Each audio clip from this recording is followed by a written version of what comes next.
There's a very specific, almost haunting kind of silence that happens in a heavy industrial control room right after a major alarm goes off. Hmm. I've read accounts of this from operators.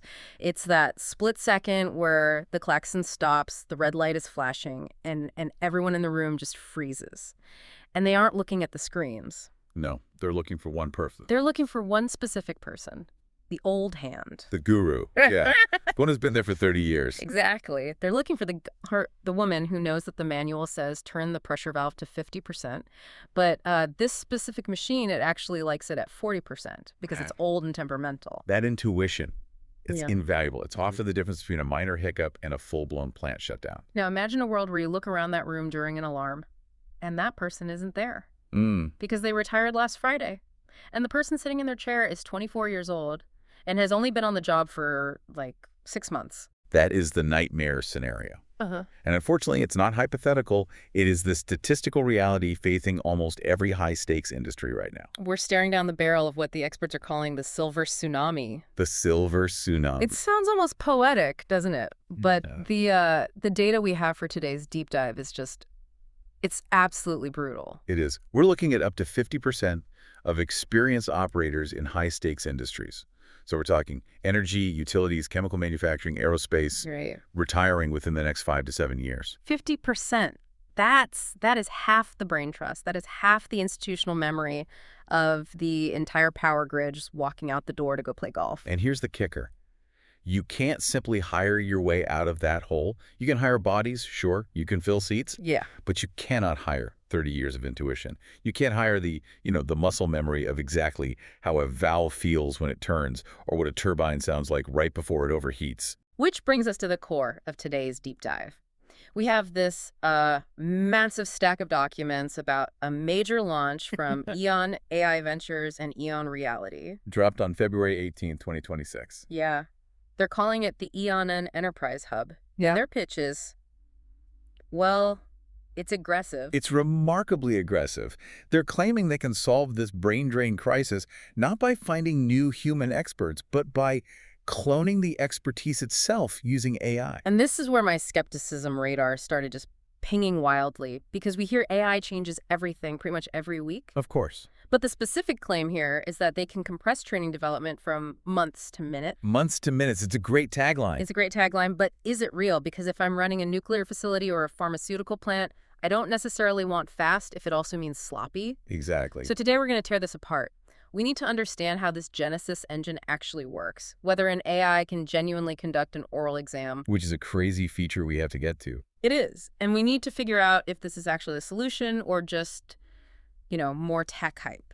I think to understand if the solution is viable, we have to respect the complexity of the problem first. Right. You mentioned the silver tsunami, the retirement wave. Right. But the sources we have highlight a second factor that makes this so dangerous.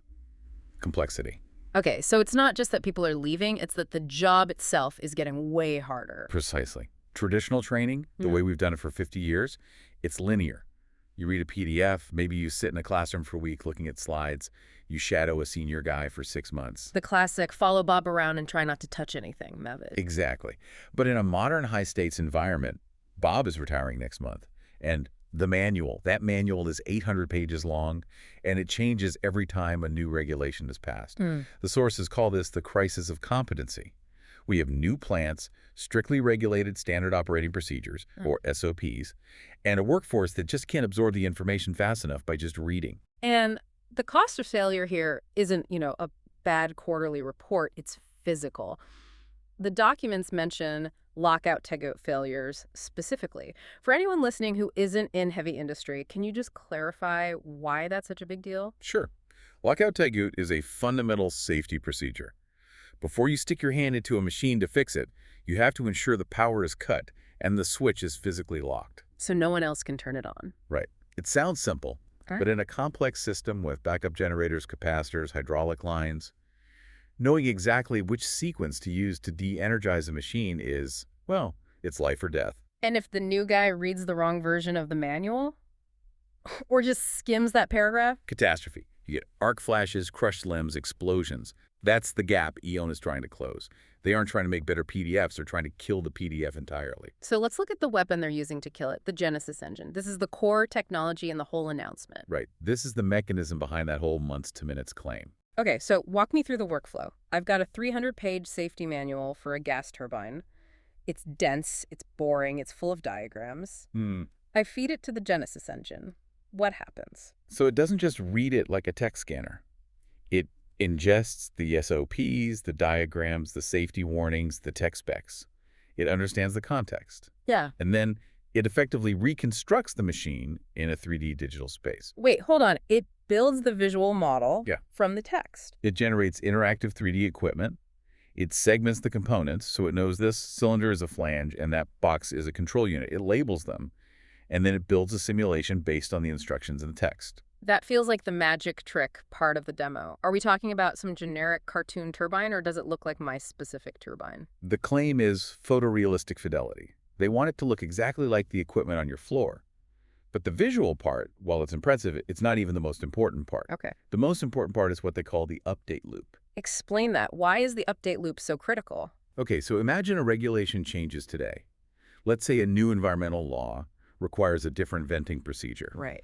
In the old world, you have to rewrite the manual, get it approved, reprint it, maybe hire a studio to reshoot a training video. That takes weeks, months even. And during those weeks, all of your training materials are technically wrong. You're out of compliance. Exactly. That is the compliance lag. You have a gap where the training doesn't match the law. With the Genesis engine, because the simulation is derived from the document, if you update the document, the AI updates the simulation. So the training environment automatically realigns with the new law. Instantly. It ensures that the truth in the manual is always the truth in the simulation. And that is massive for industries like pharma or nuclear, where an outdated procedure isn't just a mistake, it's a violation of federal law. Okay, so we have a magically generated 3D environment that stays up to date, that solves the content creation bottleneck. But just having a simulation isn't the same as teaching someone. I can download a flight simulator right now. That doesn't mean I can land a Boeing 747. Correct. A sandbox isn't a school. This is where we get into the pedagogy. The source material outlines a specific 4-step framework they use. Show me, train, let me try, evaluate me. It sounds like a standard teaching method, but I'm guessing the devil is in the details. It is. Show me is an AI-guided walkthrough. It narrates the safety-critical elements. It's like having a tutor hover over your shoulder, pointing out the hazards, explaining the machine's flow. And then comes train. Train is the hands-on practice. But there is a critical feature here called safety gating. I found this fascinating because it fundamentally changes how people learn. I circled that term too. Safety gating. It implies a barrier. What is it stopping you from doing? Think of it like bowling with the bumpers up, but for survival. If you are in the simulation and you reach for the wrong lever one that would cause a pressure spike or a leak, the AI freezes the simulation immediately. It doesn't let you fail. It doesn't let you practice the failure. In a typical video game, you might run off a cliff, die, respawn, and run off the cliff again. Yeah, 10 times before you get it right. You might do that 10 times. EON's philosophy is that in high-stakes environments, you shouldn't even build the neural pathway of doing it wrong in the first place. That makes a lot of sense. If you repeat a mistake 10 times, you're basically memorizing the mistake. Exactly. With safety gating, it stops you, explains why that action was dangerous, and forces you to do it correctly. It gates the safety procedures so you can only build good muscle memory. You rehearse perfection. Then you move to let me try. The training wheels come off. No narration, no safety gates. You execute the task on your own. And finally, evaluate me, which records every hesitation, every error, every second of latency. And this leads us to the part of the document that I found the most, well, sci-fi, the verification phase. Because multiple choice tests are, well, they're garbage for this kind of thing. I can memorize that the answer is C, but that doesn't mean I can handle a steam leak. The industry knows this. A written test only proves literacy, not competency. EON calls their solution tri-modal competency verification. Fancy marketing speak. Break it down for us. So, mode 1 is the written test, standard knowledge check. Mode 2 is the performance test. Can you actually do the steps in the sim correctly and quickly? But mode 3, That's the one. mode 3 is the game changer, the oral exam. This is the one I really want to dig into, an AI oral exam. I mean, are we talking about a chatbot asking you, what is the capital of France? Or is it something deeper? Oh, it's significantly deeper. Yeah. You're wearing the headset or you're looking at the tablet, and the AI begins to interview you about what you just did. So it's not just listening for keywords or something. No, the source material says it gauges understanding. It asks follow-up questions based on your specific performance in the simulation. Give me an example. How does that actually work? Okay, so let's say during the let me try phase, you checked a pressure gauge, but you did a little too quickly. Maybe you just glanced at it for half a second. Right. The AI logs that. Then, in the oral exam, it might ask you, walk me through why you checked the pressure gauge at step 4. What would happen if the reading was 10% higher? Wow. So it's interrogating your logic. It saw you rush, and now it wants to know if you actually read the gauge or if you were just, going through the motions. Precisely. It's forcing you to defend your actions. It? It's looking for the why, not just the what. It mimics the kind of grilling you'd get from a master craftsman who wants to make sure you aren't just a robot following a script. That is honestly a little intimidating. It's like having a professor who never blinks. It is intimidating, but it's necessary.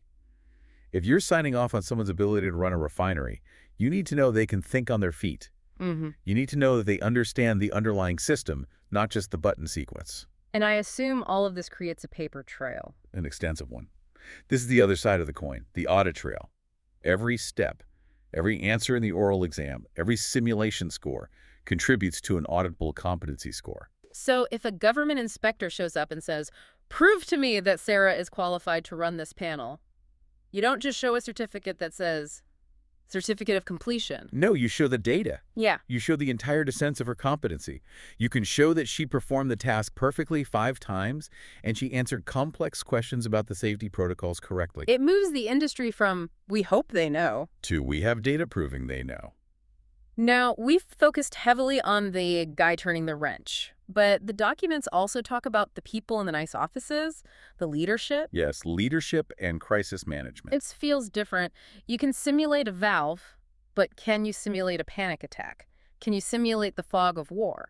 You can simulate the conditions that cause one. The EON Hub creates disaster scenarios, pipeline bursts, cyber attacks, regulatory raids. It puts executives into a simulation where they have to make decisions under extreme time pressure. And there's a feature here called whisper coaching, which sounds like a spy gadget from a Mission Impossible movie. It's a real-time advisory system. Imagine you're the incident commander in a simulation. The reactor temperature is spiking, the phone's ringing, you're freezing up. The AI whispers, either visually on screen or through audio prompts or considerations. Like, have you considered venting the auxiliary tank? Or warnings. It might say, if you vent now, you violate EPA Code 4. If you wait 2 minutes, you risk structural failure. It presents the dilemma and forces a choice. It acts like a super intelligent advisor sitting on your shoulder. That's fascinating. It's training judgment. It's helping you practice how to weigh bad options against worse options. Then afterwards, it shows you the branching consequence tree. Yeah. This is really cool. You get to see the alternate realities. Like a choose your own adventure book. Exactly. It shows you chose option A and 10 people got hurt. If you had chosen option B, the equipment would be ruined, but everyone would be safe. It lets leaders visualize the domino effect of their decisions without actually destroying the company. That is a harsh lesson, but much better to learn it in a headset than on the evening news. Precisely. They even map this out on what they call radar graphs to evaluate your soft skills, decisiveness, risk tolerance, adaptability. It's trying to quantify leadership qualities that are usually very subjective. I want to pivot to logistics for a second. Because usually when we talk about VR and 3D simulations, there's a huge hardware barrier. Does a company with 50,000 employees need 50,000 VR headsets? Because I can tell you right now, that budget is never getting approved. That is the bottleneck EON seems to have anticipated.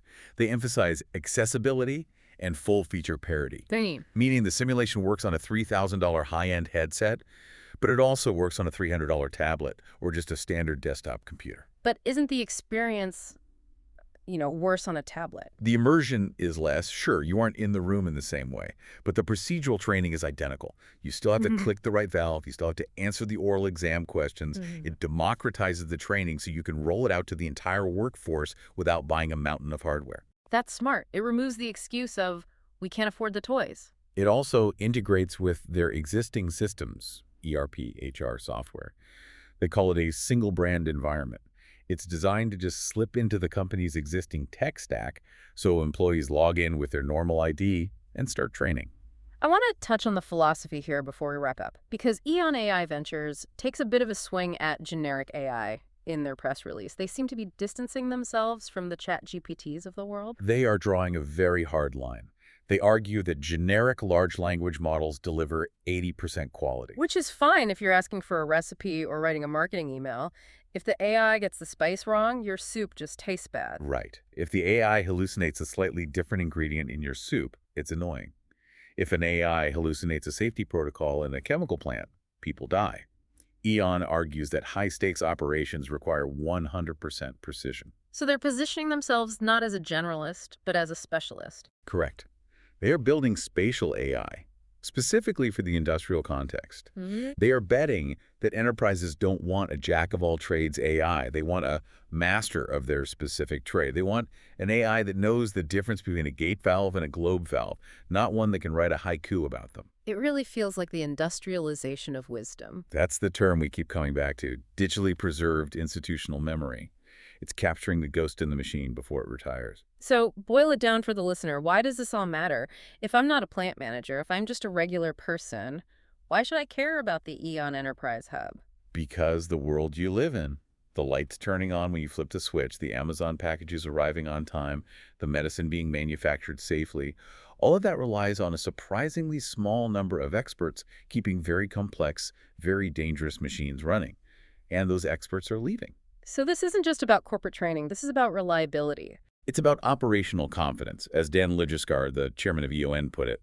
It's about the confidence that the systems which underpin our society won't fail just because the guy who knew the secret knock retired. It moves us from, I hope Bob taught the new guy, to the system has verified that the new guy knows what he's doing. Exactly. In high-stakes industries, hope is just negligence in disguise. You can't run a power grid on hope. That's a powerful takeaway. But I'm still stuck on one thing, that oral exam. The AI professor. The AI professor. Yeah. It brings me to my provocative thought for the day. We've spent this whole time talking about how humans are the experts and the AI is just the tool to capture that expertise. Right. We feed the manual to the AI builds the world. But if the AI reads the manual, builds the world, teaches the human, and then judges the human. Who's really in charge? Right. If the system is the one determining if you are competent enough to even touch the machine, are you the operator? Or are you just the biological hands that the AI is using to do the work it can't physically do yet? That is an uncomfortable question. Are we the masters or are we the peripherals? If the AI understands the why better than we do, maybe we're just the execution arm. Something to think about next time you have to pass an I am not a robot test online. Indeed. It blurs the line between tool and teacher. That's it for this deep dive into the EON Enterprise Hub. Thanks for listening and keep your safety manuals updated. Stay safe out there.